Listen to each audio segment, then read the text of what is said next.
Each investment type includes the elements of chance and risk. Chance is the profit on your investment, and risk is the loss of some or all of your investment. There are two types of investments. Passive investment. In investments of this type, the chance is greater than the risk, but the returns will usually be low relative to the investment. Aggressive investment. In investments of this type, the chance is lower than the risk, but the returns will usually be high relative to the investment. Another important way to reduce risk is to distribute your investment over a broad range of trades. Proper, rational management of your finances, including distribution of your investments, will make the difference between a successful investment, which can be managed over time, and a failed investment, which will clear out your investment portfolio in no time. Proper capital management will preserve your capital over time, enable you to trade more calmly, and greatly minimize the damages you incur during losses, which are an inseparable part of trading. As I've already said, losses are an inseparable part of trading. However, losses can certainly be minimized. Proper capital management focuses on keeping your losses low and your profit potential high.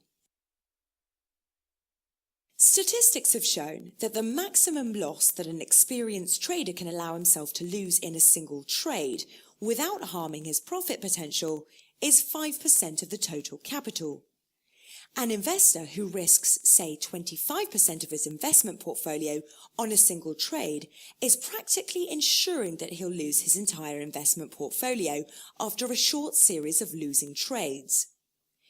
A series of losing trades is something that happens from time to even the most experienced traders. This mistake results from attempting to earn a large amount over a short period of time. Greed is the trader's worst enemy. Proper exposure management can be implemented based on one of two rules. Stable investment with low risks, using the strict 5 to 15 rule for risk management. 5 to 15 refers to the investment percentage in a single trade relative to the investment's percentage out of the entire portfolio.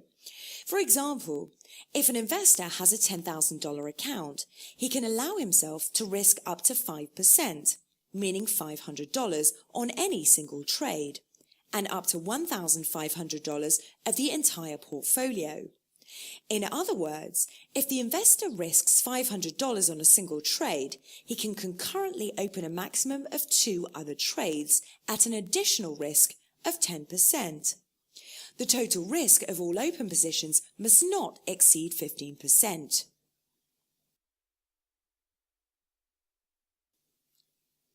Aggressive trading with high risk. This involves the more permissive 10-30 rule for risk management. The more permissive rule allows the trader to risk up to 10% on each trade, with a maximum of 30% of the entire portfolio.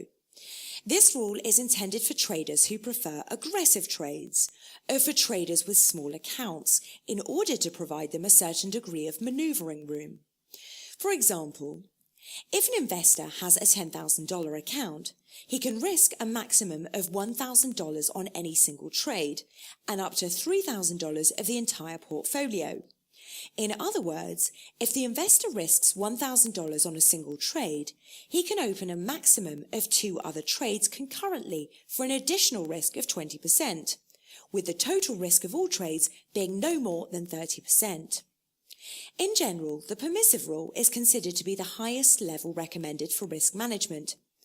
It's best to try gradually reducing total exposure down to the stricter level of the 5-15 rule.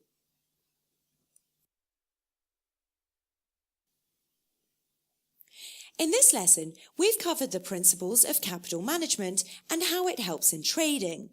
We've learned how to properly manage our capital by keeping our losses low and our profit potential high. We've learned the 2 main rules of capital management, the 5-15 and 10-30. We've learned about risk levels and ways to work with them. If the material we've covered here is not sufficiently clear, I recommend that you retake the lesson. We'll now move on to the next lesson, which is about market analysis. We'll learn how to try to predict which direction the market will move in the future and invest accordingly.